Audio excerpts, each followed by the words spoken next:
ইব্রাহিম আলাইহিস সালাম মেহমান ফাইন না 3 দিন যাবত খানাও খাইন না, 3 দিন মেহমান ফাইন না, খানাও খাইন না। এবার আল্লাহ কয় জিব্রাইল যাও, মানুষের সুরত দূরে যাও, তোমরা 3 জন ফেরেশতা আমার খলিল মেহমান না পাওয়ায় খানা বন্ধ করে দিছে, তোমরাকে মেহমান সাজ্জে খানাত শরিক হয়ে যাও। ফেরেশতা আইসুন, আইয়া খাওয়ানো। ইব্রাহিম আলাইহিস সালাম পাইয়া তো খুব খুশি, খাওয়ানো বইসুন, মেহমান পাইছুন, খাওয়ানো বইসুন, খানা খাইতেছুন। মেহমানরা তো খায় না, মেহমানরা তো ফেরেশতা, এরা কি খাওয়ানোর দরকার আসেনি? বিবি সাহেব হযরত সারা আলাইহিস সালাম ইনি পর্দার আড়াল থেকে দেখতেছেন যে আল্লাহর পয়গম্বর ইব্রাহিম তিনি খানা খাইতেছেন, কিন্তু মেহমানে খালি হাত লারে খায় না। তাই কি খবরই নেই, কারণ 3 দিন না খাইয়া মানুষ খাওয়ান সামনে আইছে, এখন কেডা খাইলো না খাইলো এটা দেখার টাইম আছে? দেখুন না আমরা ইফতারের সময় কি হালত হয়। ইফতার যা সামনে আছে তো আছেই, 100% আমি সব খাইয়া কোলাইতাম পারতাম না, শেষ করতাম পারতাম না, কিন্তু এরপরও কেউ আইয়া বইলে পরে এই সময় ভালো লাগে না। এই সময় মনে হয় ইয়ে তো আইলো আবার ইয়ে ঝামেলা বাড়াইতেছে, এটা তো আমার একলোই লাগলো না। 2 মিনিট 3 মিনিট খাওয়ার পরেই তাইনের শেষ টেম্পার। এই সময় খালি আফসোস করুন, দূর এর একাল্লাই বিদায় করলাম রে। তো এটা হইলো বুক লাগলে যে হালত হয়। তো ইব্রাহিম আলাইহিস সালাম এই অবস্থার মাঝে তাই খানা খাইতেছেন, কিন্তু খবর নাই। পর্দার আড়াল থেকে হযরত সারা আলাইহিস সালাম আওয়াজ দিয়ে বলতেছে, ও আল্লাহর খলিল। পর্দার আড়াল থেকে তাই তো একটু ফাঁক দিয়ে দেখছুন, মেহমানরা যে খায় না, আপনি যে খানা খাইতেছেন মেহমানরা তো খায় না, খবর নাই দিয়ে আপনার। তখন ইব্রাহিম আলাইহিস সালামের হুশ ফিরছে, দেখুন দি টিকিট তো কি ব্যাপার, আপনারা খানা খান না কেন? খানা কি ভাই? এটা যেই রুমটাতে মা থাকতো, বৃদ্ধা মা, ওই মা রুমে যায় সে আগে ঢুকলো। বৃদ্ধা মা কবুতরের মতো হয়ে গেছে, বিছানা থেকে মারে কুলে উঠাইলো, উঠাইয়া নিজের হাতে মারে তুলায় তুলায় খাওয়াইতেছে। মূসা নবী এই দৃশ্যগুলা তিনি দেখতেছেন। ছোট 2টা অবুঝ বাচ্চা বাবার পায়ে পড়ে গেছে, বাবা গো সারাদিনে কিছু খাই নাই, ও বাবা আমাদেরকে কিছু খানা দাও না, আর সহ্য হয় না। তখনই বাপে সন্তানের চেহারায় হাত বুলায় আদর করে আর কইতেছে, বাজান একটু সবর করো, আগে তোমাদের দাদুরে খানা খাওয়ায়া নেই। কলিজার টুকরা সন্তান পাশে ঘুমায় রয়েছে, কান্না করে করে চোখে জল, কিন্তু সন্তানের মুখে দেয় না, মারে আগে খাওয়াইতেছে। মারে খাওয়াইয়া এরপরে বাচ্চা নিয়ে নিজে খাইব। মূসা নবী দৃশ্যটা দেখে বলতেছেন, ভাই এই বাচ্চাগুলা কার? কয় আমার। ইনি কে? কয় আমার মা। বাচ্চাগুলা খানা দিলা না কেন? কয় আমি আমার মারে আগে খাওয়াই। মূসা নবী বলতেছেন, ভাই এটা কতদিন যাবত তুমি এই আমল করো? কয় 40 বছর যাবত। এই কথাটা শোনা মাত্রই মূসা পয়গম্বর বুঝে গেছেন, মালিক বুঝে ফেলেছি কোন আমলের কারণে সে জান্নাতে আমার বন্ধু। সুবহানাল্লাহ। মূসা নবী কয়, ভাই তোমার মা কি যেন বিড়বিড় করে দোয়া করলো, বুঝি না। মুরব্বী মানুষ কি যেন দোয়া করে বুঝি না, একটু কও না কি দোয়া করছে। তখনই ছেলে কয়, ভাই আমার মা 2টা দোয়া করে, একটা দোয়া দুনিয়াতে, আরেকটা দোয়া আখিরাতে। দুনিয়ার দোয়াটা করে মায়ের সব সময়, আল্লাহ আমার সন্তানরে তুমি অভাবে রাইখো না। আমি মার এই দোয়াটা পাইয়া গেছি, বাস্তবে আমার কোনো অভাব নাই, কোনো অভাব আমার নাই, ব্যবসা করি ছোট কিন্তু কোনো অভাব নাই, বরকত আর বরকত। আরেকটা দোয়া কি কয়, আরেকটা দোয়া করে আখিরাতে, কিন্তু এটা কেমনে কবুল হবে আমি বুঝি। কত পাপী এমন আছে মাকে কষ্ট দেয়, মায়ের মনে কষ্ট দিয়ে অভিশাপ নেয়, মায়ের মনে কষ্ট দিয়ে খোদা যে সহে না, মায়ের মনে কষ্ট দিলে খোদা যে সহে না। তোমরা কোনো দিনও মায়েরই মনেতে কষ্ট দিও না, তোমরা কোনো দিনও বাবারই মনেতে কষ্ট দিও না। পয়গম্বর মূসা সাথে সাথে তারে বুকে টান দিয়া জড়ায় ধরলেন, চোখের পানি ছেড়ে বলতেছেন, ভাই আমার বুকে আয়। তোমার মার দ্বিতীয় দোয়াটাও আল্লাহ কবুল করে নিছে। আমি বনি ইসরাইলের পয়গম্বর, নাম হলো মূসা, আল্লাহকে জিজ্ঞেস করেছিলাম, মালিক জান্নাতে আমার বন্ধু কে হবে? আল্লাহ তোমার ঠিকানায় আমার পাঠায় দিছে। ইবাদত তোমার কি তাও কয় নাই, খুঁজতে কইছে, আমি পেয়ে গেছি রে ভাই। জান্নাতে তুমি আমার বন্ধু হয়েছো, সেটা তোমার মার দোয়ার কারণে। এজন্যই মা বাবার দোয়া বদুয়া সরাসরি আল্লাহর দরবারে কবুল, নবীজি গ্যারান্টি দিয়েছেন। এজন্য শোনো যুবক, হাজার আব্দুল কাদের জিলানীর ঘরে আইনা যদি দাওয়াত খাও, দোয়া কবুল হবে কি হবে না কোনো গ্যারান্টি নাই। কিন্তু ভাঙ্গা ঘরে যদি মা হাত উঠায়, ভাঙ্গা ঘরে যদি তোমার বাবার অন্তর থেকে দোয়া বের হয়, রসুল বলেন এই দোয়া কবুলের গ্যারান্টি আছে 100%। মঈনুদ্দিন চিশতির দোয়া কবুল হবে কি হবে না কোনো গ্যারান্টি নেই, কিন্তু বাপমার দোয়া কবুল হবে 100% গ্যারান্টি দিছেন কে? রসুল দিছেন কে? কোনো সন্দেহ আছে আপনাদের? জোরে বলেন, কোনো সন্দেহ আছে? এই জমিনে বহু মানুষ বাপমার দোয়া পাইয়া ওলি হইছেন, আবার বহু মানুষ বাপমার বদ্দোয়া পাইয়া দুনিয়াতে নগদ শাস্তি পাইছে। আসেনি না নাই? জোরে খো আসেনি না নাই? দুইটা ঘটনা কইমো, শুনবার ইচ্ছা কার কার আছে একটু হাত উঠে আল্লাহরে দেখাও তো। আল্লাহ তুমি কবুল করো, সবাই বলি আমিন, আরো জোরে কো আমিন। একটা ঘটনা কই রসুলের যুগের। নবীজি একবার মদিনার কবর জান্নাতুল বাকির পাশ দিয়ে যাইতেছেন। ওই অবস্থায় রসুল অন্তর্যুগে দেখেন, আল্লাহ দেখাইছেন কবরের ভিতরে একটা যুবক জাহান্নামের আগুনে জ্বলতেছে আর মা মা কয়ে চিৎকার করে কাঁদতেছে। নবীজির সাথে সাহাবায়ে কেরাম দেখেন না, কিন্তু দেখাইতেছেন আল্লাহ তার হাবিবরে। কবরের আযাব আসেনি না নাই? হ্যাঁ, কবরের সুখ দুঃখ আসেনি না নাই? আল কবরু রাউযাতুম মিন রিয়াদিল জান্নাহ আও হুফরাতুম মিন হুফারিন নার। কিন্তু আল্লাহ পাক কবরের আযাব তোমাকে আমাকে দেখায় না, কারণ দুনিয়াতে যদি আল্লাহ তোমাকে আমাকে কবরের আযাব দেখাইতো, তাহলে দুনিয়াদারি আমাদের বন্ধ হয়ে যাইত। সন্তান যদি মার কবরের আযাব দেখতো রে যুবক, তাহলে এই সন্তান খানা দানা তার বন্ধ হয়ে যেত, ব্যবসা বাণিজ্য তার বন্ধ হয়ে যেত। কবরের আযাব যদি আল্লাহ মানুষকে দেখাইতো, তাহলে ওই মানুষ রাতের বেলা কবরের পাশ দিয়া যাওয়া দূরের কথা, দিনের বেলাও কেউ কবরের পাশ দিয়ে যাইত না। কবর যদ্দূর দেখা যায় এর দূরের ভিতরে কেউ বাড়িঘর বানাইতো না, দুনিয়ার নিজাম বন্ধ হয়ে যাইত। এজন্য আল্লাহ পাক কবরের আযাবটারে মানুষের চোখের আড়াল করে রাখছেন। আল্লাহ কিন্তু মাঝে মাঝে কাউকে না কাউকে দেখায়। এখানে তার হাবিবরে আল্লাহ দেখাইছে।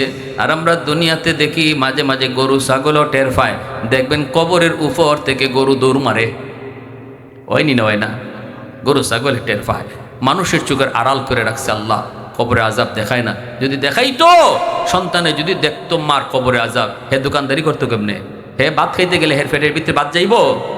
ভাত হয়ে যেত না, দুনিয়াদারি বন্ধ হইতো, অফ, টোটাল অফ হয়ে যেত দুনিয়াদারি।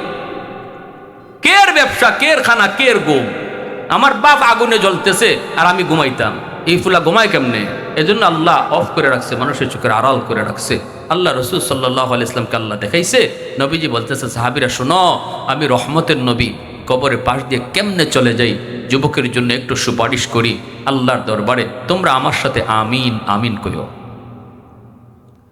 আল্লাহর নবী হাত উঠাইলেন, মালিক, ও মালিক, তুমি তো আমাকে রহমতের নবী বলেছো, উম্মতের কান্ডারি নবী বলেছো। আল্লাহ, আমি কবরের পাশ দিয়া কেমন করে যাই? এই কবরের ভিতরে একজন যুবক আযাব ভোগ করতেছে। আল্লাহ, তোমার দরবারে হাত দুইটা বাড়ায় দিলাম, মালিক, দয়া করে তুমি তার কবরের আযাব মাফ করো। সাহাবায়ে কেরাম সাথে সাথে আমিন বললেন, কিন্তু যুবকের আযাব বন্ধ হলো না।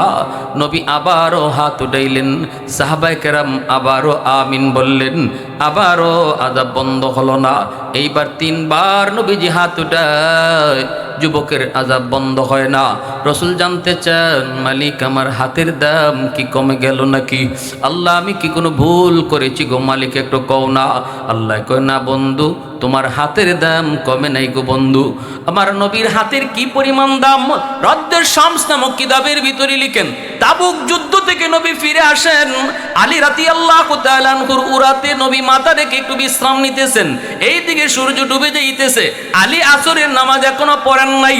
মনে মনে ভাবতেছিলেন রসুল ঘুম থেকে উঠলে, রসুল বিশ্রাম শেষ করলে আসরের নামাজ পড়ব, কিন্তু সূর্য তো লাল, একটু পরে সূর্য ডুবে যাবে।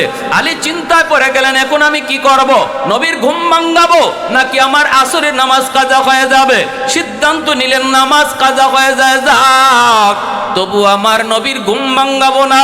নবীর ঘুম আর ভাঙ্গান নাই, সূর্য ডুবে গেল, নামাজ কাজা হয়ে গেল। রসুলের ঘুম ভাঙলে পরে নবী ডাক দিয়া কয়, আলী চেহারাটা এমন কেন?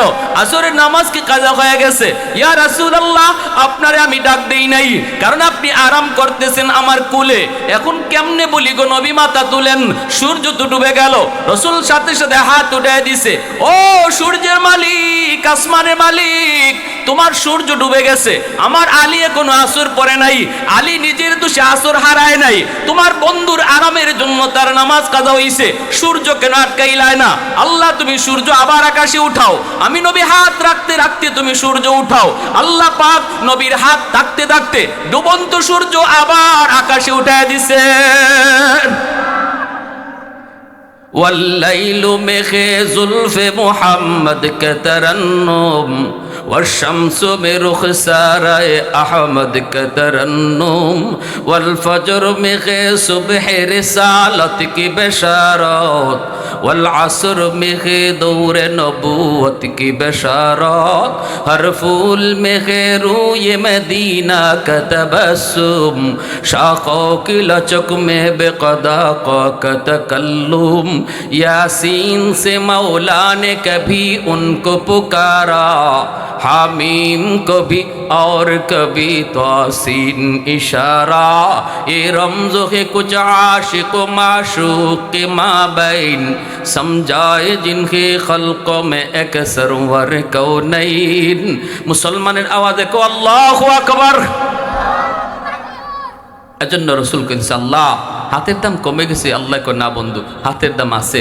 ওই যুবকের মা এখনো দুনিয়ায় জীবিত, মার কলিজায় অনেক ব্যথা, যতক্ষণ পর্যন্ত মা তারে মাফ না দিবে আমি আল্লাহ তোমার সুপারিশও কবুল করব না। রসুল সাহাবীদেরকে বলেন যাও তার মাকে খবর দাও। মা আসলে পরে রসুল বলতেছেন মাগো কবরটা চিনুনি? মহিলা কয় নবীকে চিনি, এটা আমার সন্তানের কবর। আল্লাহ রসুল বলতেছেন তোমার সন্তান বুঝি তোমারে অনেক কষ্ট দিছে, জ্বালাতন দিছে, যন্ত্রণা দিছে, যার কারণে আজকে সন্তান কবরে আযাব ভোগ করে। মাগো আমি তো আল্লাহর কাছে তার জন্য সুপারিশ করেছি, কিন্তু আল্লাহ আমার সুপারিশ কবুল করে নেই। তুমি মাফ না দিলে আল্লাহ তোমার সন্তানরে আমার সুপারিশও মাফ করবে না। বরং গালে চুমা দিয়া বাজারে গেছে, বাবা ঠিক আছে আপু আনবো। আজ তোমার বাবার পকেটে টাকা নাই, বাবার কর্ম করার ক্ষমতা নাই। শিশুকালের কথাটা ইয়াদ করে বাবারে ধমক দিও না। হাকিমুল উম্মত মুজাদ্দিদ মিল্লাত আশরাফ আলী থানভী রাহমাতুল্লাহ আলাইহি কিতাবের ভিতরে সুন্দর একটা एग्जांपल দিয়েছেন। একজন বৃদ্ধ বাবা জোয়ান ছেলেকে নিয়ে ঘরের দরজার সামনে বসা আছি, চোখ দিয়ে ভালো দেখে না, কান দিয়ে ভালো শুনে না, বয়স বেশি হয়ে যাওয়ার কারণে এই অবস্থায় গাছের ডালে বসে বসে একটা কাক কা কা করে ডাকতেছে। বাবা ঝাপসা ঝাপসা আওয়াজ শুনছে। বাবা এইবার ছেলেকে জিজ্ঞেস করতেছে আব্বু এটা কিসের ডাক? বাবা এটা কিসের ডাক, কিসে ডাকে? তখনই ছেলে কইতেছে আব্বা এটা কাক। আবারও বাপে কয় বাবা এটা কিসের ডাক? ছেলে বলতেছে এটা কাক। কাক বুঝেন তো আপনারা? কি তখন কৌয়া না নি কৌয়া? ছেলেরে বাবাই জিজ্ঞেস করি বাবা এটা কি? ছেলে কই এটা কৌয়া। আবার বলতেছে আব্বু এটা কি? ছেলে বলতেছে বললাম না এটা কৌয়া। আবার বাপে জিগায় বাবা এটা কি? তখনই ছেলে রাগ করলো, চেহারা লাল হয়ে গেল, চোখ লাল হয়ে গেল, গুসা সুরে ছেলে বলতেছে কতবার তোমারে কইতাম এটা খাওয়া, এটা কাউয়া। সাথে সাথে বাবা চোখ দিয়া পানি ধরে বলতেছে বাজান রে, এ বাজান আমি পরীক্ষা করছি রে বাজান, 3 বার কইছি তুমি রাগ করছো, ধমক দিয়া দিছো, কিন্তু এখনো আমার মনে আছে তুমি যখন ছোট্ট বাবু ছিলা, এখানেই তোমাকে নিয়ে আব্বু বসা ছিলাম, গাছের ডালে বসে বসে একটা কাকে কাকা করতেছিল। তুমি আমাকে প্রথম জিজ্ঞেস করেছো আব্বু এটা কি? আমি বলেছিলাম এটা কাওয়া। আবারও বলছিল আব্বু এটা কি? আমি তখনও বলছি বাবা এটা কাওয়া। আবারও বলছো বাবা এটা কি? আবারও বলছি এটা কাওয়া। এইভাবে একবার দুইবার নয় রে বাজান, 10 বার তুমি জিগাইছো, একবারও বাবায় রাগ করি না। আর আজকে বাবায় মাত্র 3 বার জিগাইলাম, তুমি রাগ করলা। এই কথাটাই আল্লাহ পাক রব্বুল আলামিন তাফসীর করে আমাদেরকে বুঝাইতেছেন। এই জায়গার ভিতরে আল্লাহ নিজে মুফাসসির সেজে গেলেন। আল্লাহ নিজেই তাফসীর করেন, ইম্মা ইয়াবলুগান্না ইনদাকাল কিবারা আহাদুহুমা আও কিলাহুমা ফালা তাকুল লাহুমা উফ ওয়ালা তানহারহুমা ওয়াকুল লাহুমা কাওলান কারীমা। আল্লাহ পাক বলে, ও দুনিয়ার সন্তানের দল, কেমনে তোমরা ভালো আচরণ করবা আমি আল্লাহ তোমাকে ব্যাখ্যা করে বুঝাই। বৃদ্ধ বয়সে বাপ্পার সাথে তুমি এমন কোনো আচরণ কইরো না যে আচরণে বাবার মুখ থেকে আহ বের হয়, শব্দটা বের হয়। ভালো আচরণ করো, মা বাবার মনটা তুমি জয় করো, খুশি করো, নরম নরম ভাষায় তুমি কথা কইও, ভালো করে আদায় কো। সন্তানের উপরে যদি মা বাবা রাজি হয়ে যায়, রসুল বলেন রেদার রব্বি ফি রেদাল ওয়ালিদাইন ওয়া সাখাতুর রব্বি ফি সাখাতিল ওয়ালিদাইন। যেই সন্তানের উপরে তার মা রাজি বাবা রাজি, আল্লাহর রসুল বলেন তার উপরে আল্লাহও রাজি। যার উপরে মা বাবা রাজি না, তার উপরে আল্লাহ রাজি না। তামাম দুনিয়ার সমস্ত মানুষ তোমার উপরে রাজি, কিন্তু তোমার বাবা তোমার উপরে খুশ না, মা তোমার উপরে খুশ না। আল্লাহ বলে আমিও তোর উপরে খুশ না। দুনিয়ার সব মানুষ তোর উপরে নারাজ, কিন্তু মা রাজি বাবা রাজি, আমি আল্লাহ তোর উপর রাজি। এইবার তুমি কারে নারাজ করতেছো আর কারে খুশি করো? পীরের দরবারে তুমি গরু লিয়া যাও আর মারে খালি কমলা খাওয়াও না। পীরের দরবারে তুমি হাতি লিয়া যাও, যেই পীর রাজি থাকলে আল্লাহ রাজি, এমন হাদিস আমরা পাই নাই, কিন্তু বাপ মা রাজি থাকলে আল্লাহ রাজি হাদিস পাইছি। কিনা জোরে কও? যারে রুজি করলে, যাকে রাজি করলে, যারে খুশ করলে আল্লাহ খুশ, এমন হাদিস তো আমরা পাইছি, এমন হাদিস পাইছি, কিন্তু তারে তুমি খুশি করো না। দুনিয়ার সব মানুষে তুমি খুশি করে লাইছো, কিন্তু বাপ মা খুশি না। আল্লাহ কয় আমিও খুশি না। আর যদি বাপ মা খুশ থাকে তাহলে আল্লাহ খুশ। এবার তুমি কি দিয়ে খুশি করবারে যুবক? মা বাবারে খুশি করতে লক্ষ টাকা খরচ করা লাগে না, বাপ্পারে খুশি করতে বোয়াল মাছ খাওয়াইতে হয় না। মা বাবারে মুখ বইরা আম্মা কইয়া ডাক দাও, মুখ বইরা আব্বা কইয়া ডাক দিয়া দেইকো, বাপ মার দিল খুশি হয়ে যায়। একটা ছেলে মাসে বেতন পায় 10,000 টাকা, বাপ মারে দেয়, কিন্তু মাসে একবারও আম্মা কইয়া ডাকে না, মাসে একবারও আব্বা কইয়া ডাকে না। আরেকটা ছেলে বেকার, রুজি না, ইনকাম নাই, কিন্তু বাজারে যাওয়ার আগেও কয় আম্মা, বাজার থেকে আইয়াও কয় আম্মা, খাইতে বসলেও কয় আম্মা, ঘুমাইতে গেলেও কয় আম্মা। ওই যে বেশি বেশি করে আম্মা আব্বা কয়া ডাকে, এই সন্তানের উপরে বাপ মা রাজি থাকে। ঠিক কিনা জোরে কন? বেকার ছেলে টাকা দিতে পারে না, তাহলে বোঝা গেল বাপ মারে টাকা দিয়া শুধু খুশি করা যায় না, মুখ বইরা দিল জয় কইরা আম্মা কয়া ডাক দাও, দেখবা বাপ মা খুশি। আল্লাহ কয় বাপ মারে খুশি করলে শুধু বাপ মা খুশি না, আমি আল্লাহ তোর উপরও খুশি হয়ে যাই। তখনই বাপ মার অন্তর থেকে দোয়া বের হবে, এই দোয়াটা আল্লাহর দরবারে সরাসরি কবুল হয়ে যাবে। 3 ব্যক্তির দোয়া বদদোয়া সরাসরি আল্লাহর দরবারে কবুল। সালাসাতুন দাওয়াতুম মুস্তাজাবাতুন লা শাক্কা ফিহ, দাওয়াতুল মাজলুম ওয়া দাওয়াতুল মুসাফির ওয়া দাওয়াতুল ওয়ালিদ আলা ওয়ালাদিহি। মজলুমের দোয়া বদদোয়া, মুসাফিরের দোয়া বদদোয়া, বাপ মার দোয়া বদদোয়া, এই 3 ব্যক্তির দোয়া বদদোয়া সরাসরি আল্লাহর দরবারে কবুল। সমাজের ভিতরে যেই মানুষটা বড় দুর্বল, শক্তি কম, গোষ্ঠীর পাওয়ার নাই, টাকার জোর নাই, এমন একটা মানুষকে যদি তুমি ক্ষমতার জোরে জুলুম করো, ওই দুর্বল মানুষটা যখন চেয়ারম্যানের কাছেও বিচারে নিয়ে যায় না, মেম্বারের কাছেও বিচারে নিয়ে যায় না, তুমি তার জমিটা দখল করে নিয়েছো, শক্তি তোমার বেশি ছিল, গোষ্ঠী তোমার বড় ছিল, টাকার জোর তোমার বেশি ছিল, এক হাত জায়গা তুমি দখল করে নিয়েছো। গরিব মানুষটা মেম্বারের কাছেও যায় না, কারণ মেম্বার তোমার লোক, চেয়ারম্যানের কাছেও যায় না, চেয়ারম্যান তোমার লোক, এমপির কাছেও যায় না, এমপি তোমার লোক। ওই দুর্বল মানুষটা যখন আল্লাহর আদালতে বিচার বসায় দেয়, রসুল বলে বিচার বসাইতে দেরি, আল্লাহর আদালতে এই বিচার গ্রান্টেড হতে দেরি হয় না। ইত্তাকি দাওয়াতাল মাজলুম, এজন্যই রসুল কইছে দুর্বলের আহাজারি থেকে নিজেরে বাইচো, কারণ দুর্বলের আল্লাহর আদালতে, আল্লাহর আরশে পৌঁছতে মাঝখানে কোনো বাধা থাকে না। এজন্যই ক্ষমতার বাহাদুরি দেখাও না, দুর্বলের উপরে জুলুম কইরা আল্লাহর আদালতে কেউ হাজিরা দিও না, কারণ এই মামলা বড় জটিল মামলা, এই মামলা বড় খতরনাক মামলা। আল্লাহ তোমার একক তো নামাজ কাজা হয়েছে, আল্লাহ চাইলে মাফ করে দিবে। একটা রোজা তোমার কাজা হয়েছে, আল্লাহ চাইলে মাফ করে দিবে। কিন্তু কারো উপরে জুলুম করেছো, কারো সম্পদ আত্মসাৎ করেছো, ক্ষমতার বলে আর চিটারির বলে, বাটপারির বলে, মনে রাখো এই মামলা দুনিয়ার আদালতে থাকে না, মামলা চলে যায় আল্লাহর আদালতে। বলুন তো আপনারা, দুনিয়ার আদালত কঠিন না আল্লাহর আদালত কঠিন? দুনিয়ার আদালতে জজ সাহেবরে ঘুষ দেওয়া যায়, দুনিয়ার আদালতে এমপি সাহেবরে দিয়া জজ সাহেবরে ফোন দেওয়ানো যায়, দুনিয়ার আদালতে মিনিস্টার দিয়ে ফোন দেওয়ানো যায়, কিন্তু আল্লাহর আদালতে আল্লাহরে ফোন দিয়া কর সাহস কারো আসেনি? দুনিয়ার আদালতে দেখবেন জজ সাহেবরে মিনিস্টারে ফোন দিয়া কয়, জজ সাহেব অমুক মামলা, অত নম্বর মামলা, অত নম্বর আসামি, আমার শালার ঘরের বাতিজার ঘরের দুলাভাই, মামলা খালাস। ঠিক না? জজ সাহেবেরও একদম পেট গরম হয়ে যায়, মিনিস্টারের ফোন।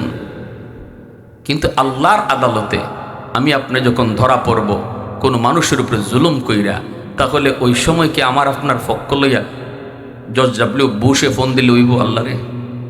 হ্যাঁ, না হাসিনায় ফোন দিলে হইব? এই ক্ষমতা আছে কারো?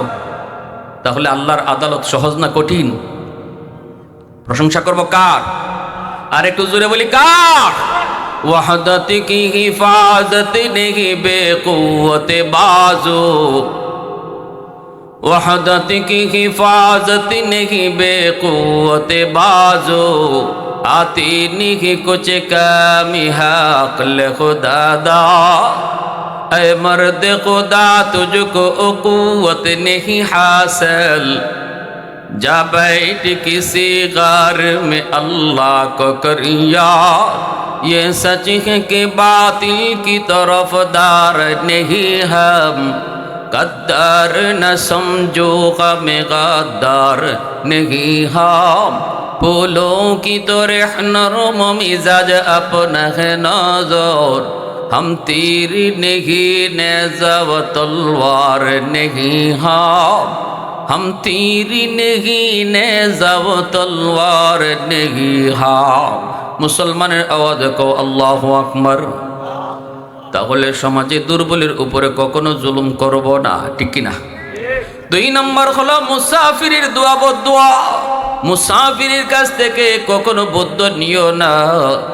অপরিচিত মুসাফির যদি তুমি পাও, পারলে 1 গ্লাস পানি খাওয়াইয়া দোয়া নেও, কারণ মুসাফিরের দোয়া যদি নেও, রসুল কয় দোয়া নিতে দেরি, কবুল হতে দেরি নেই। মা বাবার দোয়া বদদোয়া, এ যুবক খেয়াল করে শোনো, দোয়া বদদোয়ার সম্পর্ক কিন্তু হাতের সাথে না, দোয়া বদদোয়ার সম্পর্ক হলো দিলের সাথে। হাত উঠানোর সাথে দোয়ার কোনো সম্পর্ক নাই।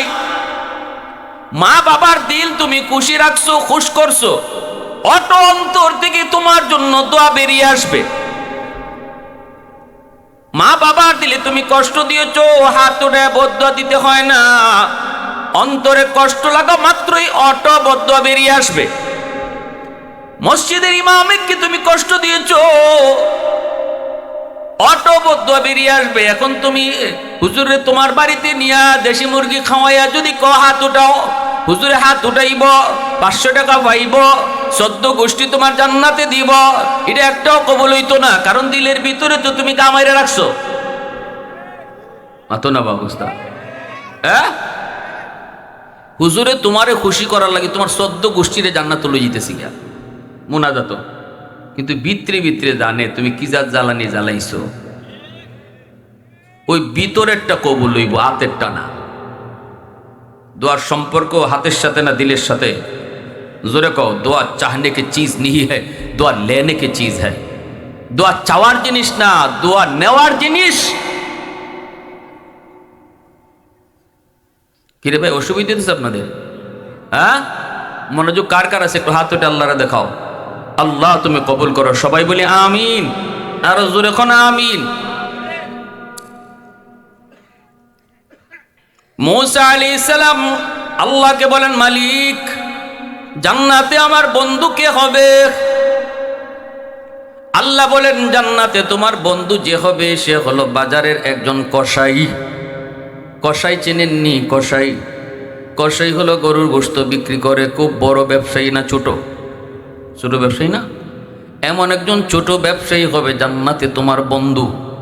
মূসা নবী তিনি তো অবাক হয়ে গেলেন, ডাক দিয়া বলেন, মালিক তুমি কও কি? মূসা নবী দুনিয়ার থেকে আল্লাহর সাথে কথা বলছেন 4000 বার। এজন্যই মূসা নবীর উপাধি হলো কালিমুল্লাহ। কিন্তু মূসা নবীর চেয়েও এই উম্মতের দাম বেশি আছে। মূসা নবী একদিন আল্লাহরে কয়, আল্লাহ তুর পাহাড়ে এসে তোমার সাথে যে আমি কথা বলি, হাল তুকাল্লিমু মাই, হাল তুকাল্লিমু মাহি। আল্লাহ তুকাল্লিমু মাই হাল তুকাল্লিমু আহাদান গাইরি, তুমি আমার সাথে যে ভাই কথা কও এবার কি তোমার লগে আর কেউ মাতবো নি? মূসা নবী একদিন আল্লাহরে জানতে চাইন, আল্লাহর কাছে জিজ্ঞেন, আল্লাহ আমি তো তোমার লগে মাতি, আমি স্যার আর কেউ মাতবো নি? আল্লাহ পাক রব্বুল আলামিন তখন বলতেছে, মূসা তোমার মাঝে আমার মাঝে পর্দা আছে, আমি পর্দার ওই প্রান্তে, তুমি পর্দার ওই প্রান্তে, কিন্তু অদূর ভবিষ্যতে একদল উম্মত জমিনে আসবে রে মূসা, যারা আমার সাথে কথা বলবে অথচ মাঝখানে কোনো পর্দা থাকবে না। লাইসা বাইনি ওয়া বাইনাহুম হিজাব। মূসা নবী জানতে চাইলেন, মালিক এরা কারা? আল্লাহ পাক বলেন, এরা উম্মতে মুহাম্মদ, আমার বন্ধু মুহাম্মদুর রাসূলুল্লাহর উম্মত। মূসা নবী বলতেছে, মালিক আমি তো তোর পাহাড়ে এসে কথা বলি, যেখানে খুশি সেখান থেকে কথা বলতে পারি না, অনুমতিও নাই। অনুমতি হলো তোর পাহাড়ে আইসা কথা বলার। এই উম্মত কোন পাহাড়ে যায় কথা কইব, কোন পর্বতে যায় কথা কইব? আল্লাহ বলে, মূসা রে এরা কোনো পাহাড় পর্বতে আসা লাগবে না, আমার বন্ধুর উম্মত যখনই নামাজে দাঁড়াইব তখনই আমার সাথে কথা শুরু হইব। এজন্যই রাসূল বলেছেন, মুসাল্লি ইউনাজি রাব্বাহ, নামাজি নামাজের ভিতরে কার সাথে কথা কয়? জোরে মতো কার সাথে? খাতিয়া শেখ সাহেব রাহিমাহুল্লাহ আজকে দুনিয়াতে নাই। আমি তো ছোটবেলা খাদ্য মাদ্রাসা পড়ছি, তখন আমার হুজুর নাজিম সাহেব আর হুজুর বড় হুজুর দুজন আমার উস্তাদ। খাতিয়া শেখ সাহেব হুজুর রাহিমাহুল্লাহ ফজরে পরে প্রায় সময়ই মিম্বরে বৈশা হুজুরে বয়ান করতেন, আমরা অনেক কিছু শোনাইতেন, রাতের স্বপ্ন শোনাইতেন। মদনী রহমতুল্লাহ আলীকে প্রায় রাত্রির স্বপ্নে দেখতেন, কি দেখছেন এটা মিম্বরে বসে শোনাইতেন, আর খালি কানতেন, খালি কানতেন। তো হুজুর একদিন বলতেছেন যে দরগার ইমাম সাহেবের পিছনে আমি নামাজে খারাইছি, দরগার ইমাম সাহেবরে দেখি উনি রুকু থেকে সোজা হইয়া খারাইছেন না, উনি রুকু থেকে সোজা না হইয়াই সেজদায় চলে গেছেন। দরগার ইমাম সাহেবের নাম শুনছেন না আপনারা? বহুত বড় আল্লাহওয়ালা আসলাম, হযরত মাওলানা মরহুম আকবর আলী সাহেব রাহিমাহুল্লাহ না নামটা? হুজুর এই নামে না?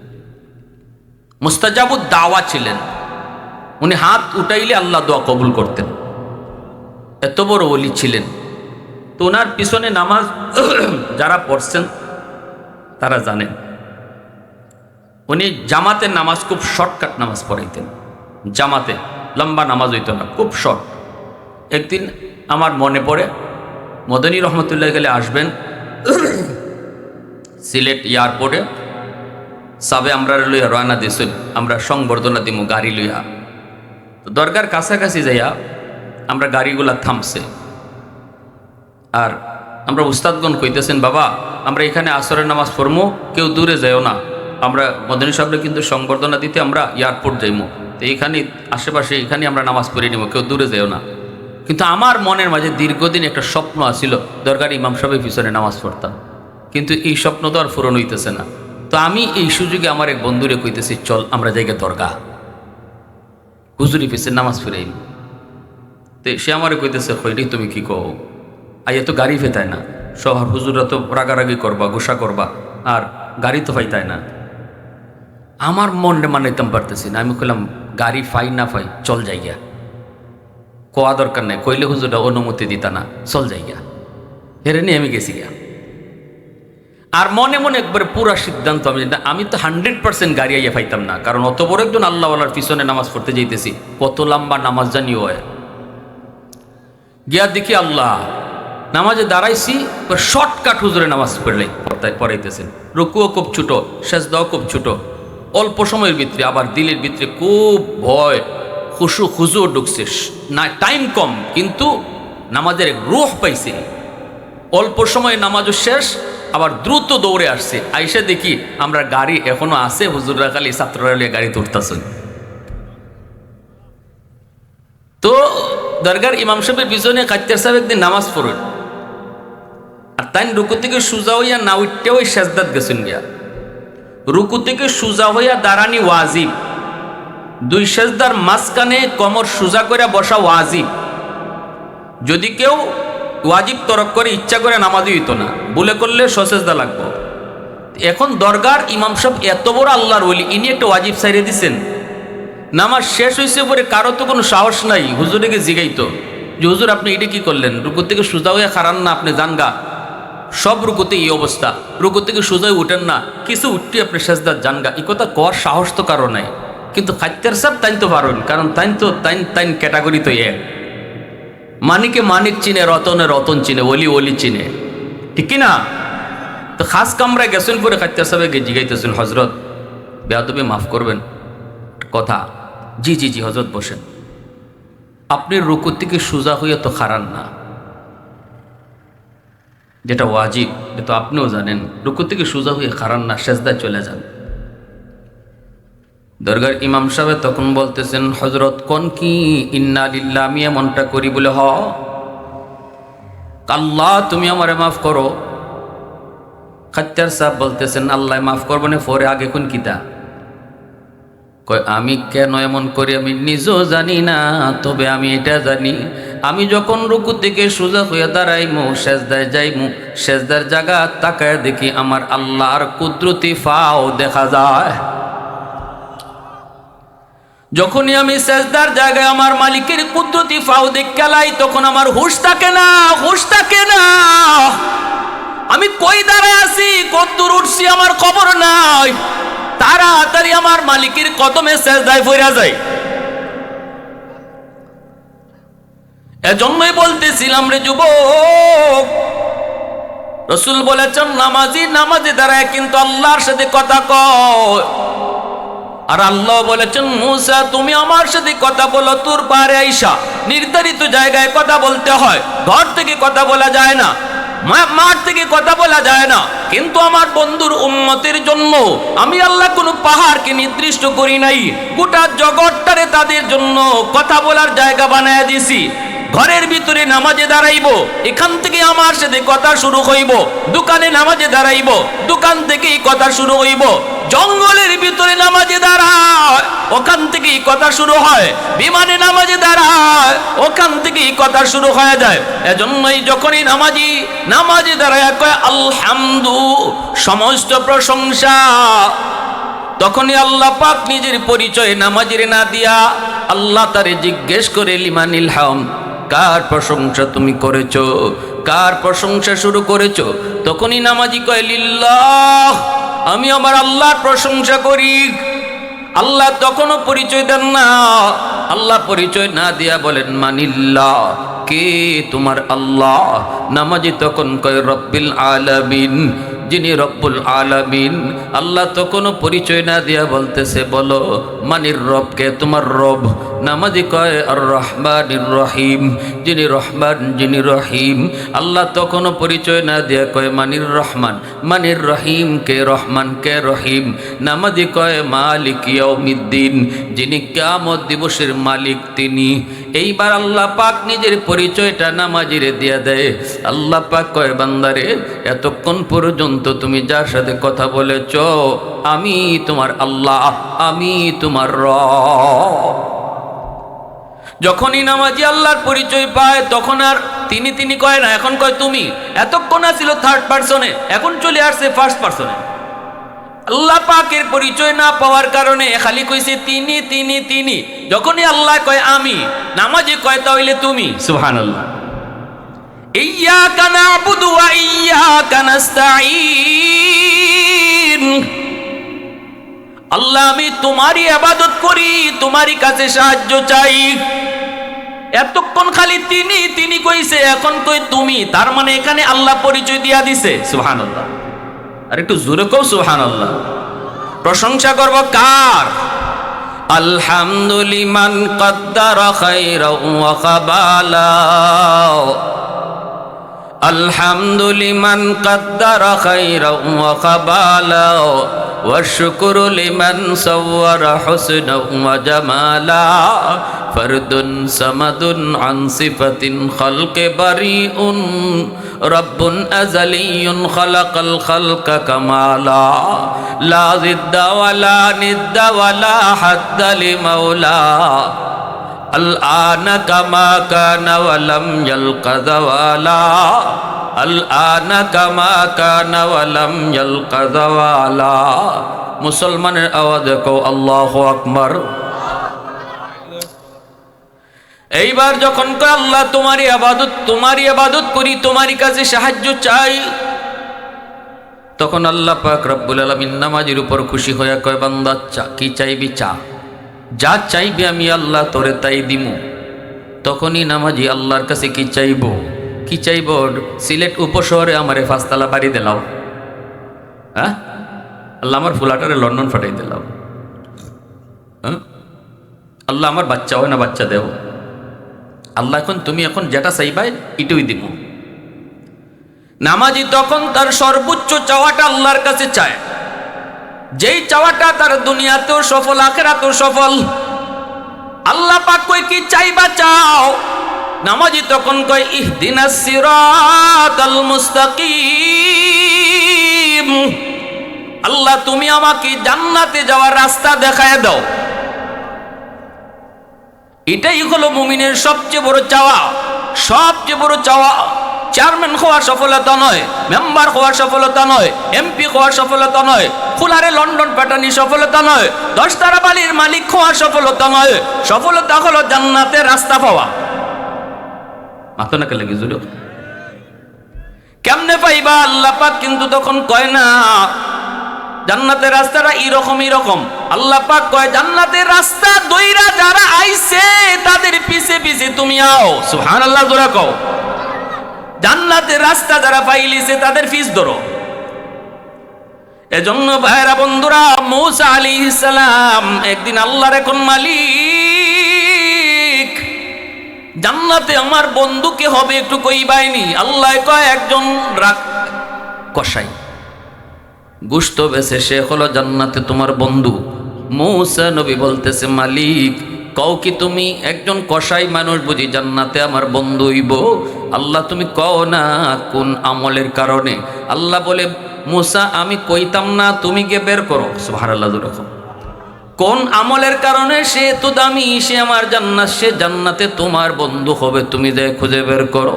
মূসা নবী তিনি বের হয়ে গেছেন, লোকটার নাম ঠিকানা লইয়া তিনি তারে বের করলেন। এইবার তার কাছে আইসা সালাম দিয়া নিজের পরিচয় না দিয়া মূসা নবী কয় ভাইরে আমি একজন মুসাফির, আজ রাত আমি আপনার বাড়িতে মেহমান হতে চাই, আপনি আমার মেহমানদারি করবেননি। মূসা নবীর উদ্দেশ্য হলো রাতের বেলা তিনি পাহারা দিবেন। সে গভীর রাতে আল্লাহর কাছে কি চায়, কি আমলটা করে একটু দেখার জন্য। এইবার লোকটাই কয় ভাই আমি তো মুসাফিরের পাগল, আমি তো মেহমানদারি পাগল। কারণ নবীজির বহুত বড় সুন্নত হলো মেহমানদারি করা। কেউ যদি মনে করে তার রিজিকের ভিতরে বরকত বাড়তো, রসুল বলে মান আরাদা আন ইয়াবসুতার রিজকা ফালইউকরিম দাইফা। কেউ যদি চায় তার ছোট ব্যবসা কিন্তু বরকত বেশি হোক, রসুল কয়ে বেশি বেশি করে মেহমানদারি করো।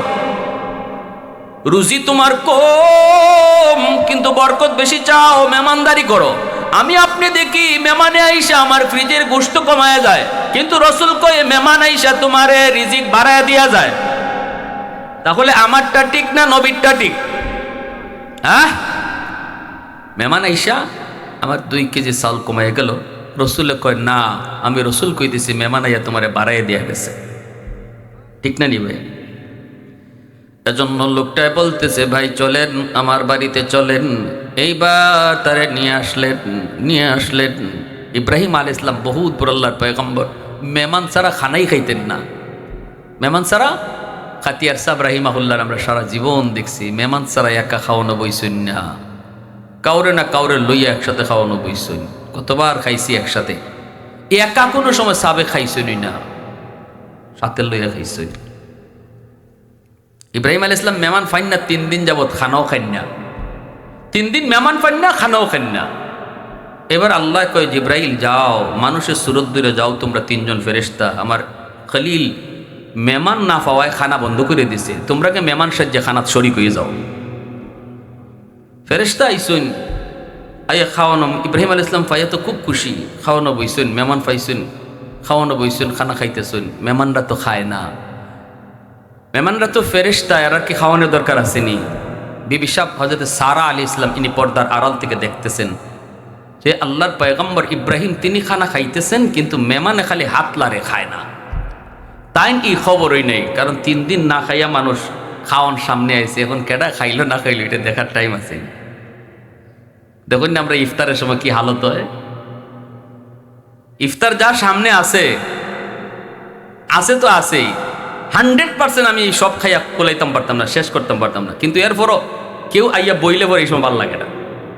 এই সময় মনে হয় তো আইলো আবার ইয়ে ঝামেলা বাড়াইতেছে, এটা তো আমার একলোই লাগলো নাই। 2 মিনিট 3 মিনিট খাওয়ার পরেই তাইনে শেষ টেম্পার। এই সময় খালি আফসোস করেন দূর এর একাল্লাই বিদায় করলাম রে। তো এটা হইল বুক লাগলে যে হালত হয়। তো ইব্রাহিম আলাইহিস সালাম এই অবস্থার মাঝে তাই খানা খাইতেছেন কিন্তু খবর নাই। পর্দার আড়াল থেকে হযরত সারা আলাইহিস সালাম আওয়াজ দিয়ে বলতেছে ও আল্লাহর খলিল, পর্দার আড়াল থেকে তাই তো একটু ফাঁক দিয়ে দেখছুন মেহমানরা যে খায় না, আপনি যে খানা খাইতেছুন মেহমানরা তো খায় না, খবর নাই দিয়ে আপনার। তখন ইব্রাহিম আলাইহিস সালামের হুশ ফিরছে, দেখুন দি টিকিট তো কি ব্যাপার, আপনারা খানা খান না কেন? খানা কি ভাই? এটা যেই রুমটাতে মা থাকতো বৃদ্ধা মা, ওই মা রুমে যায় সে আগে ঢুকলো। বৃদ্ধা মা কবুতরের মতো হয়ে গেছে, বিছানা থেকে মারে কুলে উঠাইয়া নিজের হাতে মারে তুলাই খাওয়াইতেছে। মূসা নবী এই দৃশ্যগুলা তিনি দেখতেছেন। ছোট 2টা অবুঝ বাচ্চা বাবার পায়ে পড়ে গেছে, বাবা গো সারাদিনে কিছু খাই নাই, ও বাবা আমাদেরকে কিছু খানা দাও না, আর সহ্য হয় না। তখনই বাপে সন্তানের চেহারায় হাত বুলায় আদর করে আর কইতেছে বাজান একটু সবর করো, আগে তোমাদের দাদুরে খানা খাওয়ায়া নেই। কলিজার টুকরা সন্তান পাশে ঘুমায় রয়েছে, কান্না করে করে চোখে জল, কিন্তু সন্তানের মুখে দেয় না, মারে আগে খাওয়াইতেছে। মারে খাওয়াইয়া এরপরে বাচ্চা নিয়ে নিজে খাইব। মূসা নবী দৃশ্যটা দেখে বলতেছেন ভাই এই বাচ্চাগুলা কার? কয় আমার। ইনি কে? কয় আমার মা। বাচ্চাগুলো খানা দিলা না কেন? কয় আমি আমার মারে আগে খাওয়াই। মূসা নবী বলতেছেন ভাই এটা কতদিন যাবত তুমি এই আমল করো? কয় 40 বছর যাবত। এই কথাটা শোনা মাত্র মূসা পয়গম্বর বুঝে গেছেন মালিক বুঝে ফেলেছি কোন আমলের কারণে সে জান্নাতে আমার বন্ধু। সুবহানাল্লাহ। মূসা নবী কয় ভাই তোমার মা কি যেন বিড়বিড় করে দোয়া করলো, বুঝি না। মুরব্বী মানুষ কি যেন দোয়া করে বুঝি না, একটু কও না কি দোয়া করছে। তখনই ছেলে কয় ভাই আমার মা 2টা দোয়া করে, একটা দোয়া দুনিয়াতে আরেকটা দোয়া আখিরাতে। দুনিয়ার দোয়াটা করে মায়ের সব সময় আল্লাহ আমার সন্তানরে তুমি অভাবে রাইখো না, আমি মার এই দোয়াটা পাইয়া গেছি বাস্তবে। আমার কোনো অভাব নাই, কোনো অভাব আমার নাই, ব্যবসা করি ছোট কিন্তু কোনো অভাব নাই, বরকত আর বরকত। আরেকটা দোয়া কি কয়, আরেকটা দোয়া করে আখেরাতে, কিন্তু এটা কেমনে কবুল হবে আমি বুঝি। কত পাপী এমন আছে মাকে কষ্ট দেয়, মায়ের মনে কষ্ট দিয়ে অভিশাপ নেয়, মায়ের মনে কষ্ট দিয়ে খোদা যে সহে না, মায়ের মনে কষ্ট দিলে খোদা যে সহে না। তোমরা কোনো দিনও মায়েরই মনেতে কষ্ট দিও না, তোমরা কোনো দিনও বাবারই মনেতে কষ্ট দিও না। পয়গম্বর মূসা সাথে সাথে তারে বুকে টান দিয়া জড়ায়া ধরলেন, চোখের পানি সেইরে বলতেছেন, ভাই আমার বুকে আয়। তোমার মার দ্বিতীয় দোয়াটাও আল্লাহ কবুল করে নিছে। আমি বনি ইসরাইলের পয়গম্বর, নাম হলো মূসা। আল্লাহকে জিজ্ঞেস করেছিলাম, মালিক জান্নাতে আমার বন্ধু কে হবে? আল্লাহ তোমার ঠিকানায় আমারে পাঠায়া দিছে। ইবাদত তোমার কি তাও কয় নাই, খুঁজতে কইছে, আমি পায়া গেছি রে ভাই। জান্নাতে তুমি আমার বন্ধু হয়েছো, সেটা তোমার মার দোয়ার কারণে। এজন্যই মা বাবার দোয়া বদুয়া সরাসরি আল্লাহর দরবারে কবুল, নবীজি গ্যারান্টি দিয়েছেন। এজন্য শোনো যুবক, হাজার আব্দুল কাদের জিলানীর ঘরে আইনা যদি দাওয়াত খাও, দোয়া কবুল হবে কি হবে না কোনো গ্যারান্টি নাই। কিন্তু ভাঙ্গা ঘরে যদি মা হাত উঠায়, ভাঙ্গা ঘরে যদি তোমার বাবার অন্তর থেকে দোয়া বের হয়, রসুল বলেন এই দোয়া কবুলের গ্যারান্টি আছে 100%। মঈনুদ্দিন চিশতির দোয়া কবুল হবে কি হবে না কোনো গ্যারান্টি নেই, কিন্তু বাপমার দোয়া কবুল হবে 100% গ্যারান্টি দিয়েছেন কে? রসুল দিয়েছেন। কে? কোনো সন্দেহ আছে আপনাদের? জোরে বলেন, কোনো সন্দেহ আছে? এই জমিনে বহু মানুষ বাপমার দোয়া পাইয়া ওলি হইছেন, আবার বহু মানুষ বাপমার বদদোয়া পাইয়া দুনিয়াতে নগদ শাস্তি পাইছে। আসেনি না নাই? জোরে খো আসেনি না নাই? দুইটা ঘটনা কইম, শুনবার ইচ্ছা কার কার আছে একটু হাত উঠে আল্লাহরে দেখাও তো। আল্লাহ তুমি কবুল করো, সবাই বলি আমিন, আরো জোরে কো আমিন। একটা ঘটনা কই রসুলের যুগের। নবীজি একবার মদিনার কবর জান্নাতুল বাকির পাশ দিয়ে যাইতেছেন। ওই অবস্থায় রসুল অন্তর্যুগে দেখেন, আল্লাহ দেখাইছেন কবরের ভিতরে একটা যুবক জাহান্নামের আগুনে জ্বলতেছে আর মা মা কয়ে চিৎকার করে কাঁদতেছে। নবীজির সাথে সাহাবায়ে কেরাম দেখেন না, কিন্তু দেখাইতেছেন আল্লাহ তার হাবিব রে। কবরের আযাব আসেনি না নাই? হ্যাঁ, কবরের সুখ দুঃখ আসেনি না নাই? আল কবরু রাউযাতুম মিন রিয়াদিল জান্নাহ আও হুফরাতুম মিন হুফারিন নার। কিন্তু আল্লাহ পাক কবরের আযাব তোমাকে আমাকে দেখায় না, কারণ দুনিয়াতে যদি আল্লাহ তোমাকে আমাকে কবরের আযাব দেখাইতো, তাহলে দুনিয়াদারি আমাদের বন্ধ হয়ে যাইত। সন্তান যদি মার কবরের আযাব দেখত রে যুবক, তাহলে এই সন্তান খানা দানা তার বন্ধ হয়ে যেত, ব্যবসা বাণিজ্য তার বন্ধ হয়ে যেত। কবরের আযাব যদি আল্লাহ মানুষকে দেখাইতো, তাহলে ওই মানুষ রাতের বেলা কবরের পাশ দিয়া যাওয়া দূরের কথা, দিনের বেলাও কেউ কবরের পাশ দিয়ে যাইতো না। কবর যদ্দূর দেখা যায় এর দূরের ভিতরে কেউ বাড়িঘর বানাইতো না, দুনিয়ার নিজাম বন্ধ হয়ে যাইত। এজন্য আল্লাহ পাক কবরের আযাবটারে মানুষের চোখের আড়াল করে রাখছেন। আল্লাহ কিন্তু মাঝে মাঝে কাউকে না কাউকে দেখায়। এখানে তার হাবিবরে আল্লাহ দেখাইছে। আর আমরা দুনিয়াতে দেখি মাঝে মাঝে গরু ছাগলও টের পায়। দেখবেন কবরের উপর থেকে গরু দৌড় মারে, হয়নি না? হয় না? গরু ছাগল টের পায়, মানুষের চোখের আড়াল করে রাখছে আল্লাহ, কবরে আযাব দেখায় না। যদি দেখাইতো, সন্তানে যদি দেখতো মার কবরে আযাব, হে দোকানদারি করতো কেমনে? হে ভাত খাইতে গেলে হের পেটের ভিতরে ভাত যাইব? ভাত হয়ে যেত না, দুনিয়াদারি বন্ধ হইত, অফ, টোটাল অফ হয়ে যেত দুনিয়াদারি। কের ব্যবসা, কের খানা, কের ঘুম? আমার বাপ আগুনে জ্বলতেছে আর আমি ঘুমাইতাম, এই ফুলা ঘুমায় কেমনে? এজন্য আল্লাহ অফ করে রাখছে, মানুষের চোখের আড়াল করে রাখছে। আল্লাহ রসুল সাল্লাল্লাহু আলাইহি ওয়াসাল্লামকে আল্লাহ দেখাইছে। নবীজি বলতেছে, সাহাবীরা শোনো, আমি রহমতের নবী, কবরের পাশ দিয়ে কেমনে চলে যাই, যুবকের জন্য একটু সুপারিশ করি আল্লাহর দরবারে, তোমরা আমার সাথে আমিন আমিন কইও। আল্লাহর নবী হাত উঠাইলেন, মালিক, ও মালিক, তুমি তো আমাকে রহমতের নবী বলেছো, উম্মতের কান্ডারি নবী বলেছো। আল্লাহ, আমি কবরের পার দিয়া কেমন করে যাই? এই কবরের ভিতরে একজন যুবক আযাব ভোগ করতেছে।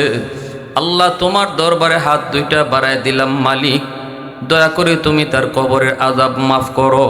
সাহাবায়ে কেরাম সাথে সাথে আমিন বললেন, কিন্তু যুবকের আযাব বন্ধ হলো না।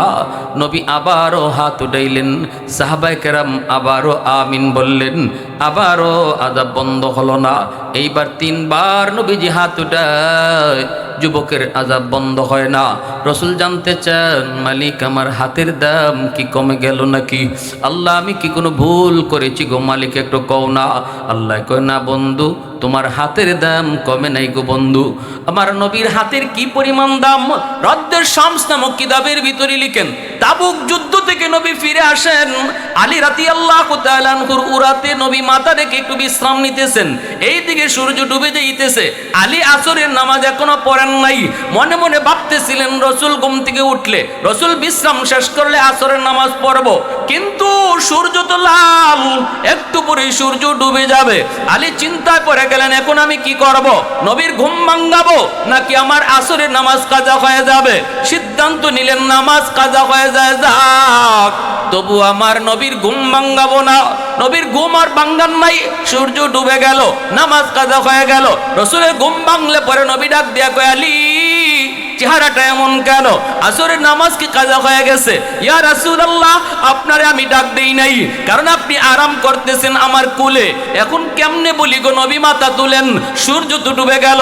রসুল সাথে সাথে হাত উঠায় দিছে, ও সূর্যের মালিক, আসমানের মালিক, তোমার সূর্য ডুবে গেছে, আমার আলী এখনো আসর পড়ে নাই। আলী নিজের দোষে আসর হারায় নাই, তোমার বন্ধুর আরামের জন্য তার নামাজ কাজা হইছে, সূর্য কেন আটকাইলায় না? আল্লাহ, তুমি সূর্য আবার আকাশে উঠাও। আমি নবী হাত রাখতে রাখতে তুমি সূর্য উঠাও। আল্লাহ পাক নবীর হাত থাকতে থাকতে ডুবন্ত সূর্য আবার আকাশে উঠায় দিছে। والليل مخي زلف محمد كترنم والشمس برخسار أحمد كترنم والفجر مخي صبح رسالتك بشارات والعصر مخي دور نبوت کی بشارات ہر پھول مخي روی مدینہ کا تبسم شاخوں کی لچک میں بقضا کا تکلم یاسین سے مولا نے کبھی ان کو پکارا حامیم کبھی اور کبھی توسین اشارہ یہ رمز ہے کچھ عاشق و معشوق کے مابین समझाए जिनके खल्कों में एक सरवर कौनैन मुसलमाনের আওয়াজে কো আল্লাহু আকবার।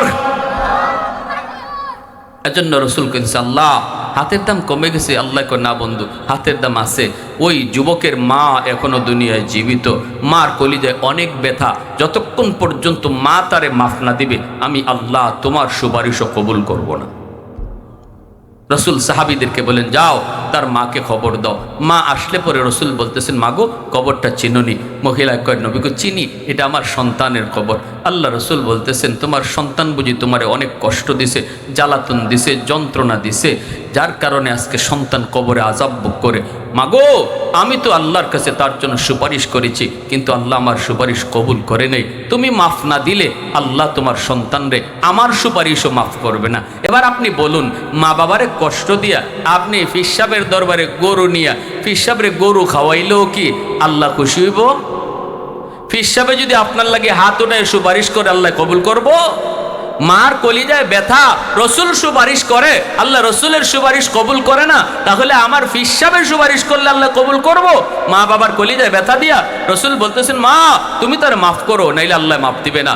মা কয়, না গো নবী, আমি এর মাফ দিব না, আমার শরীরে এখনো মাইরের দাগ আছে, এখনো মাইরের দাগ আছে, আমি মাফ দিব না। রসুল পড়ে গেলেন বিপদে। এবার আল্লাহর কাছে কইতেছেন, আল্লাহ, কবরে আযাবটা আমারে যে ভাই দেখাইছো, মারেও তুমি দেখাই দিলাও। আমার মনে হয় মা যদি নিজের চোখে সন্তানের আজাব দেখে দিল নরম হইব। আল্লাহকে বন্ধু তোমার এই সুপারিশ কবুল করলাম। সাথে সাথে মার চোখের সামনে যখন আল্লাহ কবরে আজাব দেখাই দিলাইছে, এবার রসুলও দেখেন, মায়ও দেখে, সাথে সাথে মা চিৎকার দিয়া কয়, নবী গো আমি মাফ করে দিছি, আল্লাহ আজাব মাফ করে দিছে।